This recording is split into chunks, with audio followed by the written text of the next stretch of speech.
You're all very welcome back to Auckland for the second half of this Div2A hurling match here between Wicklow and Meath. Meath lead by 5 points. A strong second half of the first half shown from a Meath side, and ball is in. The game's on. Referee Thomas Leeson.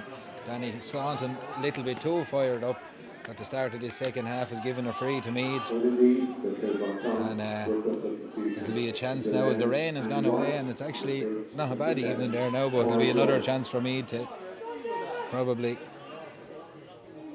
strengthen their lead here, Alan. Absolutely. We have a change in there on the Wicklow side as well, isn't it? Yeah, we have RD2 in wearing number 7 there. Looks like it's for Andrew Walsh. Yeah. Good few positional switches as well, Alan. I'll let you. Yeah, the whole half forward line has changed. Paul Rickdorn has come in wing forward. You have Andy O'Brien has come out centre forward, and Jack Doyle has gone to the other wing forward, and Danny Staunton is with Luke Evans in the middle of the field. I just see Davy Maloney's gone out on Pádraig Keneally as Jack Regan strikes the ball from his own 60, from the 65 there, straight over the bar. A good score from Regan there to push it to a 6-point game here. Minute just gone in this second half. To be fair, we were only saying a half time. We had to do something. I know Maloney was helping back in the full back line with Mangan, but they had to do something with Keneally. He was just mopping up so many balls around the middle of the field. Ball is out to Martin O'Brien on a short puck out there. Wicklow struggle to get out of half back line, but Luke Evans does really well to take the ball out of a tackle, flicks the ball just in it again. Keneally gets his hurl to it, gets it and stops it going out over the line, does really well, gets it back as far as Keoghan there on the far side. Brilliant play by the Meath men, and it's back into the hands of Mark O'Sullivan. O'Sullivan a long way out from the goal now where he's been so dangerous early, but he works his way up the field into Shane Gary. Oh, this is good for Meath. Danger here for Wicklow. Little pop pass out from Dahi McGowan, ball out as far as crossfield ball here over as far as the number 12 Alan Douglas. Douglas has a chance to just popping the ball around here. Meath at their ease into the number 9 is David Riley. Riley mishits it though. Let off for Wicklow there, and it's almost like Meath were tying with them there, Alan, for a minute, but Danny Staunton has the ball 45 yards out, looks up again, solos with the ball, has to get rid of it. 3-4 Meath men around him. He's not going to be lucky to get a free there. He bought a free there, but again he done well because he was running into trouble. He took the hurling ball in the hand twice. He couldn't move. Andy's coming out now. He reckons he fancies this one. Well, again, I think we're carrying ball into contact where we shouldn't be carrying ball into contact. To be honest, we don't seem to be learning our lesson. Andy is the minute Danny got the ball in hand here, there was 2 Wicklow men up here screaming like, let it on. 70 yards out, about 2 yards into the sideline, the stand side. Andy gets a right good wallop at this one. It's high and straight, and it's straight over the bar.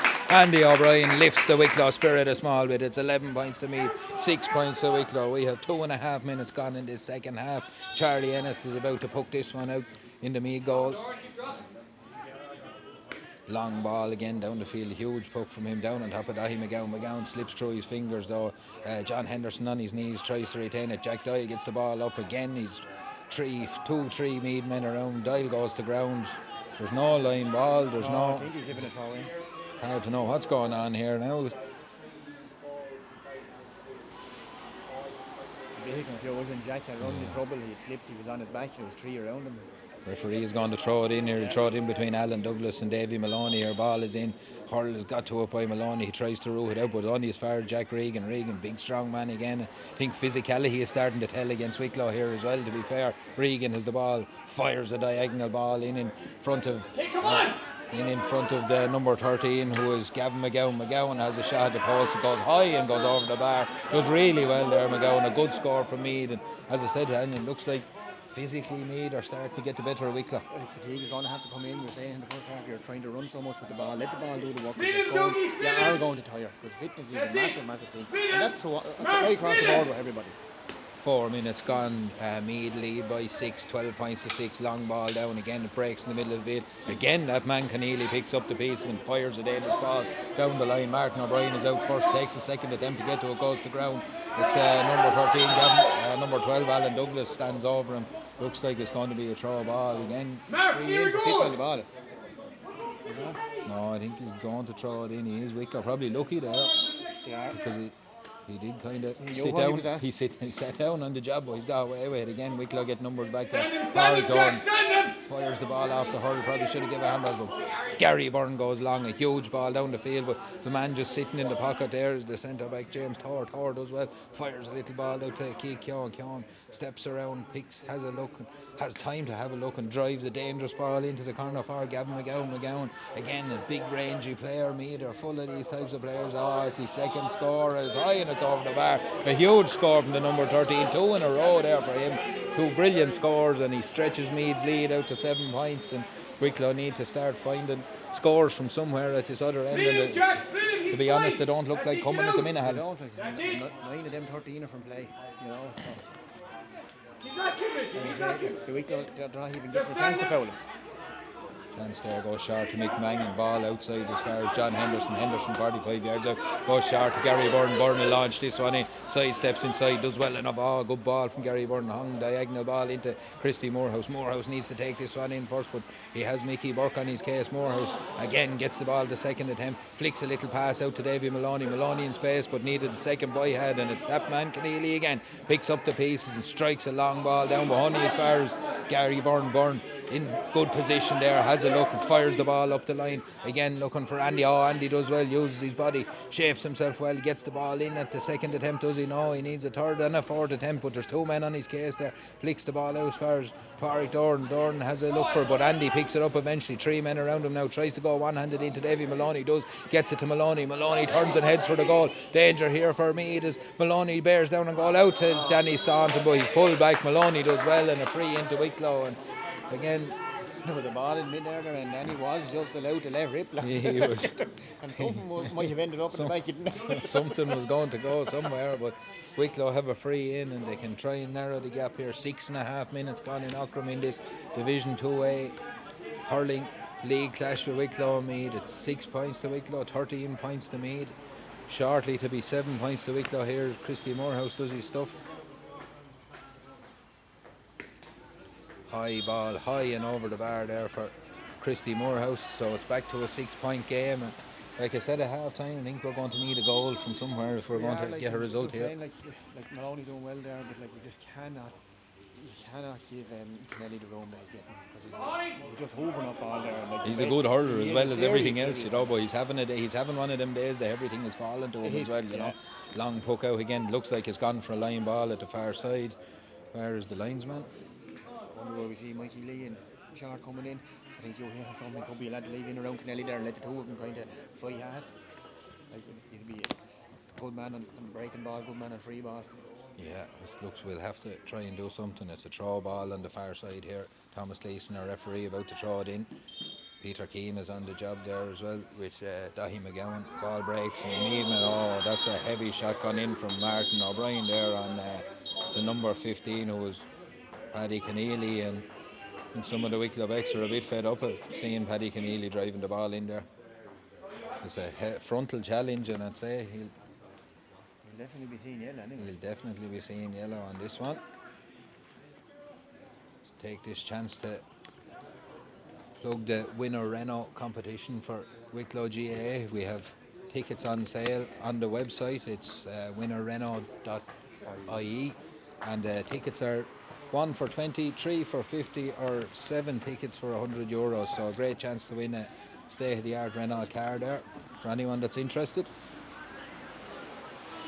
All the money you've saved during lockdown, you can go ahead into the kitty and win a car for yourself. Wouldn't it be great? The 7 for 100 would be no bad deal now. Would not. Chance for Jack Regan now is on the freeze here. There's a chance for him to strengthen Meath's position here and go back to double scores. There's some change getting ready to happen anyway. I'm not quite sure what Wicklow are going to bring in, but they're bringing in someone. Regan stands over this one. He's about 40 yards out. Drills the ball high and drills it over the bar. It's Meath 14, Wicklow 7. We have 9 minutes on the clock here in Ockram. It's actually turning out not to be a bad evening here. Cornwall Conroy looks to be warming up for Wicklow, and Mick Mangan comes out with the ball again. He's looking for options again. He goes long. It looks to be right out to the sideline. It's a backs ball really. It breaks off the hand of the Wicklow man, Owen McCormack. Meath win the line ball, and again Wicklow just struggling for ideas with this working the ball out. Going to be a double substitution here for Wicklow. It looks like Conor Mulconroy and Wayne Kinster are going to enter the fray. So we look to be going to load the front line. Wing back takes the ball again. It only goes as far as Owen McCormack. McCormack takes off with this one. Again, he needs support off the shoulders. Danny Staunton runs into 3-4 green jersey. Ball is back to Pádraig Doran. Doran has a pop at the post. This one is going to the right, just going wide. And Wicklow just struggling to break tackles. Possibly you're going to see McCormack and Mikey Boland maybe leaving if it was to be Jack his wing, stay there, Jack. You're going to need Andy, you're going to need Christie on the field. No doubt about it. Long ball, long poke out again. It looks like it's going to go over everyone. Henderson gets a hurl to it, breaks it down to the line. Good little flick there from Pádraig O'Hanrahan, gets it back, but it's only gone as far as one of the Wicklow men that's off Jack Doyle's hurl, and it's gone for a sideline ball to Meath. Again, the game has just hit a little bit of a lull on both sides now. And players may be starting to feel the pinch a little bit. Good cut there from Meath. Henderson gets to it, slides along. Mick Mangan tries to get his body over. Meath had a chance there, just didn't come up for him. And again, it's come off the hand of Marcus Sullivan. It's back out here as far as David Riley. Riley's got and carried the ball out though. Good pressure again from Wicklow. And He hasn't done a bad job there now today. Like, he hasn't an easy job on his hands. he hasn't an easy job. And Sullivan is out around the middle third here now at the minute, and that's where you would be happy to see him. yeah, then to be fair, look at the way the game started. It looked like Mick was in for a torrid afternoon, but he's got to grips with him. He's done very well on him because he's a fair hurler, that Mark O'Sullivan, to be fair. Gary Byrne, good cut, long cut down the line. Again, there's two Meath men under. It seems to be two Meath men to one Wicklow man everywhere at the minute. Pádraig Keneally looks for a free. Jack Regan looks for a free. The Meath men are feeling hard done by here, but they've thrown the ball out over the line from the hand pass. And again, it's good pressure from Wicklow. But They're putting pressure on. They're getting they're definitely tired is coming in. Like, Keneally like have to be tired. He's starting the wings looking for a few frees, like, you know, letting them hit a squawk out when they go down. He went to ground even very easy there. There was balls in the first half. You know, he was getting more hardship and he didn't go to ground. Like, Jack Doyle was wrong anyway. Jack Doyle has gone now. It was wonderful. Mikey Ball now 50% right now. you nearly always are, Alan, aren't you? It's not a bad old percentage to be fair, is it? Might settle for it. Going to have this, is you? Speaking of 50%, Wicklow have only 50% of Meath score at the minute. It's 14-7 here. 12 minutes gone as Gary Byrne waits to take a line ball. Jack Doyle has gone off, as we said. Tarna Mulconroy and Wayne Kinst have come in, and Mikey Bolden and Jack Doyle have departed for now. Long ball down the field. I'm afraid to look now when lads call me name to tell you the truth. You wouldn't know what they're looking for. Keneally again picks up the pieces at the back. It's out as far as Thor. Thor charges out the ball, does really well. Passes off to hurl out. Heavy shot there from Davy Maloney, but Meath go forward down the field with Pádraig O'Hanrahan. O'Hanrahan fires the ball in. Here's danger. Mark O'Sullivan is he has 1-on-1, but Mangan does well. O'Sullivan missed the ball. He gets back and mops it up, Mangan, and clears the ball. Brilliant pass out as far as Davy Maloney. He done really well there. Again, we're holding on to the ball too long in our own third of the field, but he finds his way out and gets the ball as far as Danny Staunton. Staunton switches the play. Great ball looking for Andy. Gets the ball, knocks it down to himself. Just missed the pick up at the vital time. And again, Keneally comes back, charges out with the ball, hand passes the ball out, and a little 1-2. Keneally takes control on his own 65 again. Good block down by Maloney. Didn't know a lot about it, but he got the block in, got his body in the way. Owen McCormack gets the ball and fires it in here as far as Wayne Kinsley. Kinsley battles there, but wins a free. He does well enough. And Henry Maloney, since he's come out there, really impressed me here. He ran into the Meath man that were coming up along, and he left him to length of himself, to be fair, and that was a fair belt. And he said he didn't know a whole lot about the ball hitting his leg. He knows about it now anyway, because she's a stinging. Yeah, he got the full belt of the O'Neill's slither into the... Mikey Boland's gone into the dugout over there, none too impressed. And you can probably feel for him a bit, like, because they always have been living off scraps there today. Yeah, I suppose, but you know, if you come out and look as well, though. So you're going to disagree with me, mate? I am. Roundabout way. Yeah. Right. Yeah. What's no there? Christy Borehouse stands over this one. He's with 3 or 4 yards in from the sideline. The 21 at the Herp's end has a look. It flies off his hurl. It goes high and goes over the bar, and Wicklow are back within 6 points. And I think if we can get the next couple of scores of this one, we can probably worry Meath a little bit. But you know, yeah, but I think Meath are kind of just happy to keep it at 6 and keep firing over one when we get one as well. So if we could just get the next Shape two again, scores, Meath. narrow it down Shape to again, 4. Meath. As you said there, a hard time, we're going to need a couple of goals. Yeah. And they don't seem to be